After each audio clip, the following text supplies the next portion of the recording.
சேலம் மாவட்டம் சங்ககிரியில் புதிய பேருந்து நிலையத்தை துணை முதலமைச்சராக இருந்தபோது ஸ்டாலின் திறந்து வைத்தார்.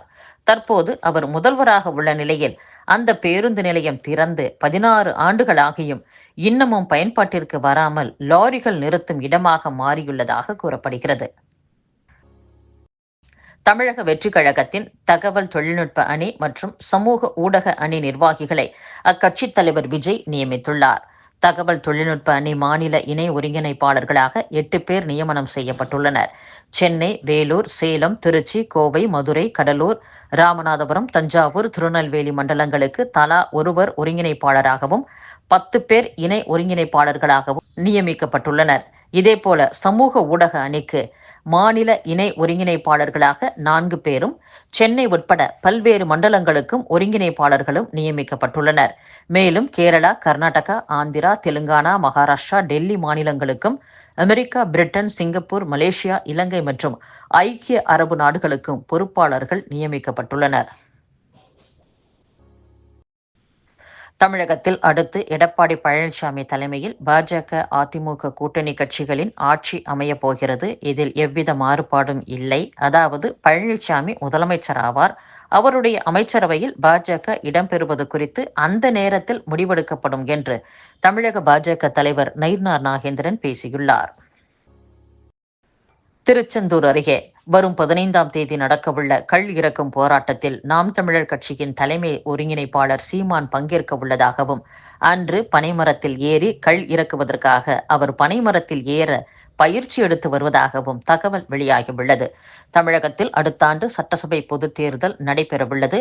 இந்த தேர்தலில் கள் இறக்க அனுமதி அளிக்கப்படும் என வாக்குறுதி அளிக்கும் கட்சிதான் ஆட்சி அமைக்க முடியும் என்று கள் விற்க ஆதரவு தெரிவிக்கும் அமைப்புகள் பிரச்சாரம் செய்து வருகின்றன. தமிழக பனையேரிகள் பாதுகாப்பு சங்கம், தமிழ்நாடு கள் இயக்கம் ஆகியவற்றின் சார்பில் கள் விற்க அரசு அனுமதிக்க வேண்டும் என வலியுறுத்தி வருகின்றனர். சமீபத்தில் விழுப்புரம் மாவட்டத்தில் கள் விடுதலை மாநாடும் நடந்தது. அதில் பங்கேற்று சீமான் பேசுகையில், ரஷ்யாவில் ஓட்கா போல தமிழனின் தேசிய பானம் கள். அதை கள் என சொல்லாமல் பனஞ்சாறு, மூலிகைச்சாறு எனவும் சொல்லலாம். ஒரு நாள் நானே பனைமரம் ஏறி கள் இறக்கும் போராட்டத்தை நடத்துவேன் என்று குறிப்பிட்டிருந்தார். அந்த வாக்குறுதியை நிறைவேற்றும் வகையில் வரும் 15ஆம் தேதி உழவர் பாசறை சார்பில் தூத்துக்குடி மாவட்டத்தில் உள்ள குலசேகரப்பட்டினம், பெரிய தாழை, திருச்செந்தூர் ஆகிய இடங்களில் கள் இறக்கும் போராட்டம் நடைபெற உள்ளது. சென்னை தாம்பரத்திலிருந்து திருவனந்தபுரம் வடக்கு செல்லும் வாராந்திர குளிர்சாதன சிறப்பு ரயில் சேவை ஜூன் 13ஆம் தேதி வரை நீட்டிக்கப்பட்டுள்ளதாக தெற்கு ரயில்வே சார்பில் தெரிவிக்கப்பட்டுள்ளது. ஜாதி மதம் இல்லை என சான்றிதழ்கள் வழங்கும் வகையில் உரிய அரசாணையை பிறப்பிக்கும்படி தமிழக அரசுக்கு சென்னை உயர்நீதிமன்றம் பரிந்துரைத்துள்ளது. திருப்பத்தூர் மாவட்டத்தைச் சேர்ந்த சந்தோஷ் என்பவர் தனக்கு ஜாதி மதம் இல்லை என்று சான்றிதழ் வழங்கும்படி திருப்பத்தூர் வட்டாட்சியருக்கு உத்தரவிடக் கோரி சென்னை உயர்நீதிமன்றத்தில் மனு தாக்கல் செய்திருந்தது குறிப்பிடத்தக்கது. குழந்தை தொழிலாளர்கள் இல்லாத மாநிலமாக தமிழகத்தை மாற்ற ஒன்றிணைந்து செயல்படுவோம் என்று முதலமைச்சர் மு.க.ஸ்டாலின் கூறியுள்ளார். குழந்தை தொழிலாளர் எதிர்ப்பு தினத்தை ஒட்டி அவர் இந்த செய்தியை வெளியிட்டுள்ளார். உலக குழந்தை தொழிலாளர் முறை எதிர்ப்பு தினம் ஆண்டுதோறும் ஜூன் 12ஆம் தேதி கடைபிடிக்கப்படுகிறது. அரசின் திட்டங்கள், சாதனைகளை மக்களிடம் எடுத்துச் சொல்ல வேண்டும் என்று சுய உதவி குழுக்களுக்கு துணை முதலமைச்சர் உதயநிதி ஸ்டாலின் வேண்டுகோள் விடுத்துள்ளார்.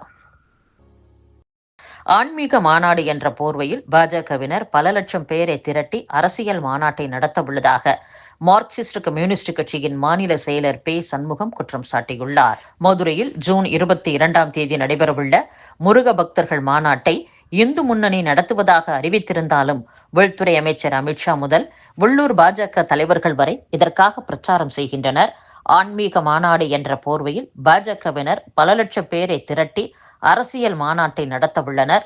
தமிழகத்தில் சட்டம் ஒழுங்கு சரியில்லை என்று கூறி மாநாட்டை பயன்படுத்தி பெரிய கலவரத்தை உருவாக்க திட்டமிட்டுள்ளார்களோ என்ற சந்தேகத்தை இது எழுப்புகிறது. எனவே தமிழ்நாடு அரசு அசம்பாவிதம் ஏதும் நடைபெறாத வகையில் மாநாடு நடைபெறுவதை உத்தரவாதப்படுத்த வேண்டும்.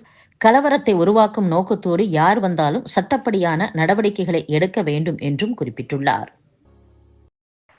கேரள கடற்பகுதியில் தீப்பிடித்த சரக்கு கப்பலில் இருந்து சீன பணியாளர்களை பத்திரமாக மீட்டதற்காக இந்திய கடற்படைக்கு சீனா நன்றி தெரிவித்துள்ளது. கொழும்புவில் இருந்து மும்பைக்கு கேரள கடல் பகுதி வழியாக சென்ற சிங்கப்பூர் கொடி பொருந்திய MV வான்ஹை 503 சரக்கு கப்பல் கடந்த திங்கட்கிழமை கண்டெய்னரில் திடீரென வெடிவிபத்து ஏற்பட்டது குறிப்பிடத்தக்கது. ராகிங் தடுப்பு விதிமுறைகளை முறையாக அமல்படுத்தவில்லை என கூறி தமிழகத்தில் 5 கல்வி நிறுவனங்கள் உட்பட நாடு முழுவதும் 89 கல்வி நிறுவனங்களுக்கு பல்கலைக்கழக மானியக் குழு நோட்டீஸ் அனுப்பி நடவடிக்கை மேற்கொண்டுள்ளது. இந்தியாவில் வாக்காளர் பட்டியல் தயாரிப்பு பணி என்பது உலகிலேயே மிகவும் கடினமான மற்றும் வெளிப்படையான நடைமுறை என்று தலைமை தேர்தல் ஆணையர் ஞானேஷ்குமார் தெரிவித்துள்ளார். மேலும் ஒவ்வொரு ஆண்டும் வாக்காளர் பட்டியலில் மேற்கொள்ளப்படுகிற போதும் தேர்தலுக்கு முன்பாகவும் சட்டத்திற்கு உட்பட்டு இறுதி வாக்காளர் பட்டியல் அங்கீகரிக்கப்பட்ட தேசிய மற்றும் மாநில கட்சிகளுக்கு வழங்கப்படுகின்றன என்றும் அவர் குறிப்பிட்டுள்ளார்.